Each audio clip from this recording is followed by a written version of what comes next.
こんにちは。ベルバラファンファンチャンネルです。このチャンネルでは小学校3年生の時にベルバラの大ファンになった私がベルサイユのバラについてそこはかとなく雑談をするというチャンネルです。よかったらチャンネル登録お願いします。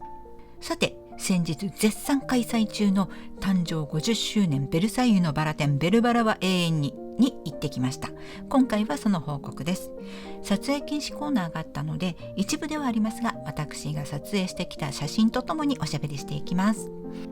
まずチケットについてですが、東京シティビューのサイトで申し込んでローソンでの発券か電子チケットになります。私の場合はローソンが近所になかったので東京シティビューの電子チケットにしました。といってもクレジットカードでの支払いを終えると QR コードが発行されて、その QR コードを会場の入り口で駅の改札口にあるような機械でピッと読み取らせるという方式でした。電子チケットを使うこと自体が初めての経験で最新のテクノロジーに感動しました。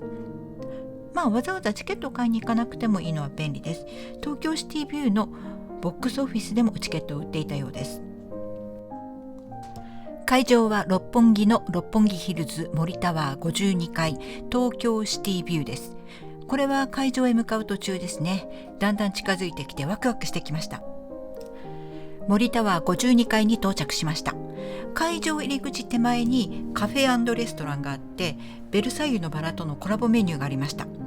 もちろん高くて手が出せませんでした。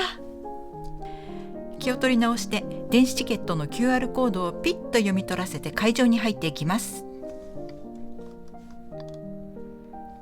会場入るとすぐに池田理代子先生のご挨拶があって、記念撮影コーナーがありました。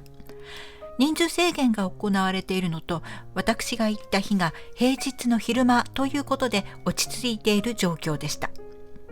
自分のスマートフォンなどで写真を撮ってくれるんですけれども、プロのカメラマンさんがいらっしゃって、で一眼レフのババーンっていうカメラで撮ってくれます。でそれは美しい台紙に貼ってもらえて、もちろんね有料でした。1500円でした。中央にオスカル様とアントワネット、左奥の方にジェローデル、そしてフェルゼン、右側にアンドレがいます。私はちょっと恥ずかしくて記念撮影はしていないです。こちらは記念撮影コーナーの真上の方ですね。そして右の方に黒い騎士が潜んでいました。でちょっと進んでいくとロザリー、アラン、バーヤの姿もありました。その奥に進んでいくと年表コーナーだったような気がします。ここは撮影禁止だったんですよね。なので概略だけ申しますと、連載開始からの年表と週刊マーガレット連載時の扉へ、ベルサイユのバラが週刊マーガレットの表紙になった時の雑誌の写真などが掲示されていました。これはベルサイユのバラ50周年アニバーサリーブックの22ページから掲載されているベルサイユのバラ50年史と、ベルサイユのバラ大辞典69ページから掲載されているベルバラグランドヒストリーが合体したような内容でした。だから撮影禁止だったのでしょうね。気になる方は概要欄に Amazon のリンクを載せておきますので覗いてみてください。年表コーナーが終わると、突き当たりにフランスの旗を手にしたオスカル様の巨大ポスターがありました。キャンバスに貼ってあったのかな。まるで美術館の絵画のように巨大でした。係員さんに大きさを調べてもらったら、絵画の号数だと150号から200号くらいとのことでした。なのでだいたい縦 2.5 メートル、横2メートルくらいかと思います。年表コーナーの先に原画コーナーがあります。原画コーナーも撮影禁止でした。でも IM インターネットミュージアムに紹介動画があったので、そこで全体が見られます。概要欄にリンクを載せておきますので、よかったらご覧ください。原画コーナーを見て思ったのは、ホワイトがあちこちに残っていて生々しかったです。マーガレットコミックスの表紙のイラスト、カラーのイラスト原画もあってウキウキしました。原画コーナーの途中にはオスカル様のドレスが飾ってあったんですよね。そこでは撮影禁止だったんですが、何年か前に新宿高島屋で同じドレスが展示されていて、それは撮影 OK だったので撮影しました。オスカル様のドレスはすでに別の動画にしてアップロードしてあって、ご覧になっていただいた方も多いかもしれないんですが、まだ見ていない方はぜひご覧ください。再現力の高さにびっくりします。本当にオスカル様が着たものが現代まで残っていたような、そんな再現度の素晴らしさです。原画コーナーを抜けると宝塚コーナーに入っていきます。ここは写真撮影のみ OK でした。宝塚歌劇団で上演された歴代のベルサイユのバラのポスターが壮観でした。私は右輪夏子さんあたりまでしか知らないのですが、現代まで続いているなんて本当にベルサイユのバラって素晴らしい作品ですよね。あ、これは宝塚のオープニングのタイトルですね。懐かしいな。ちゃんちゃんちゃんちゃんちゃららららん、ちゃんちゃんちゃんちゃんちゃらららら、タララルルルルルル、タララララ、ごらんなさい、ごらんなさい、ベルサイユのバラ。ごらんなさい、ごらんなさい、ベルサイユのバラ。タララララララララ、タラララタララ。巡り来てみたび、咲くバラの花、やがて散る定めと知れど、香りも高く色とりどりに、みたび咲くバラの花、みたび咲くバラの花。ここにはベルサイユのバラが宝塚で上演されるに至ったきっかけが書かれています。ベルバラファンが週刊マーガレットにベルサイユのバラを宝塚で上演するように熱心に働きかけたことがきっかけだとか。しかし少女漫画を宝塚で上演すること、そしてベルバラファンからは生身の人間が登場人物を演ずることには抵抗があったようです。確かに現在でも漫画の実写化には賛否両論が起きるわけですから、当時はなおさらでしょうね。ベルサイユのバラはいわゆる 2.5 次元の先駆者とも言えるでしょう。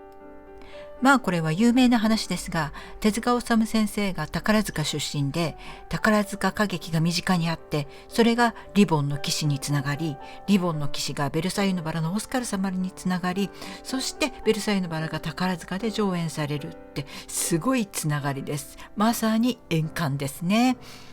あと1974年初演時に映画俳優の長谷川一夫さんが演出することになって、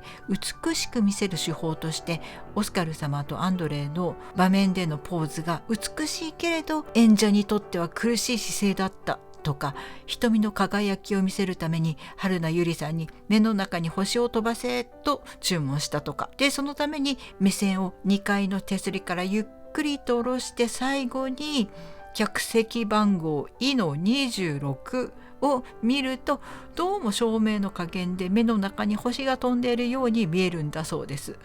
なんか面白い工夫があちこちにあるようですね。長谷川一夫さんは1984年昭和59年に他界されましたが、その精神は令和の現代でも21世紀に入った現代でも受け継がれているようです。オスカル様の軍服とアントワネットのドレスですね。その脇にシャンシャンもありました。ごらんなさい、ごらん。まあ、ステファン。このステファンは宝塚のオリジナルだと思いますが、マリー・アントワネットがオーストリアにいる時から持っていて、フランスに嫁いだ時にレースもリボンも十字架も指輪も下着もすべてフランスのものと取り替えられたのです。私のたった一人の良き友達だったお人形さえ、今日からあなたはフランス王太子のお妃様なのだからとメルシー伯爵に取り上げられたのです。そして後に革命が起き、アントワネットが幽閉されていた時、メルシー伯爵が返しに来てくれたあれです。メルシー伯爵が去った後、フェルゼンが人目を忍んでアントワネットのもとにやってきます。亡命を申し出るのですが、アントワネットは子供たちを置いていけないと断るのです。そしてフェルゼンにこのステファンを託します。フェルゼンを残し、断頭台に毅然と向かうアントワネット。フェルゼンはステファンをアントワネットの代わりに抱きしめ、同国するのでした。宝塚コーナーを抜けるとテレビアニメコーナーに入ります。漫画の大ファンだった私はアニメはあんまり詳しくないです。知ってることといえば、例えばオスカル様の声が田島玲子さんだったとか、アンドレが志垣太郎さん、アントワネットが上田美由紀さん、フェルゼンが野沢那智さん、主題歌が名も知らこの程度ですかね。このキャラクターデザインは当時のアニメのものでしょうか。オスカル様ほかアンドレ、アントワネットなどが思いのほかゴージャスです。ちょっと記憶と違ってたかなという印象ですね。いよいよ出口に近くなってきました。検証幕もあったんですね。これは50周年アニバーサリーブックの68ページによれば、2017年1月大相撲初場所結びの一番で同じ月に発売されるベルサイユのバラ13巻の宣伝を兼ねて集英社が制作したのだそうです。ベルサイユのバラの懸賞幕の登場に場内も騒然だったとか。懸賞幕とは企業が宣伝のために大相撲の取り組みに懸賞金をかけて、企業名や商品が入った幕を取り組み前に宣伝のためにそれを掲げながら土俵を回ってもらう仕組みのものです。懸賞旗とも呼ばれます。日本相撲協会によりますと、懸賞を出すとその日の大相撲会場入場者全員に配られる取組表に提供社名等を織り込んだ原稿が印刷され、取組直前には場内放送で読み上げがあります。土俵上で呼び出しが掲げる懸賞旗には大相撲をご覧になる多くの皆様の注目が集まりますとのことです。懸賞幕や懸賞旗はほとんど相撲中継を見ない私にとっても、例えば名取の珍味は見たことがあります。なのですごい宣伝効果なのでしょうね。会場内全員に配布される印刷物、場内アナウンス、土俵上を回る懸賞幕、効果がありそうです。それにこの懸賞幕が回ったのは1月に開催される初場所の、それも結びの一番ですし、日本の伝統文化である相撲の会場でフランス革命を背景に持つ漫画ベルサイユのバラの懸賞幕にはそれは注目が集まって話題になったことでしょう。会場が騒然としたという報道に納得ができます。誕生50周年記念ベルサイユのバラ展会場の出口はすぐそこです。最後に2022年制作が決定した完全新作による劇場版ベルサイユのバラ関連のものがありました。連載開始から50年を経て新作が制作されるとはすごいですよね。これは劇場版の背景のデザイン画です。左上がベルサイユ宮殿のアントワネットの私室です。その右側がパリのオペラ座。左下がジャルジェ家のオスカル様の書斎で、右下もオペラ座ですね。出口近くにあった劇場版ポスターです。ここには撮影禁止だったので写真はないんですけれども、その向かい側に1979年3月公開の実写映画ベルサイユのバラレディオスカルの DVD も展示されていました。透明なケースで守られていました。貴重品なんですかね。そして最後に池田理代子先生のご挨拶があって展示コーナーは終了です。次回はショップコーナーで買ってきたものをめでたいと思います。最後までご視聴ありがとうございました。楽しんでいただけたようでしたらチャンネル登録、グッドボタン、コメントをいただけるととっても嬉しいです。ではごきげんよう。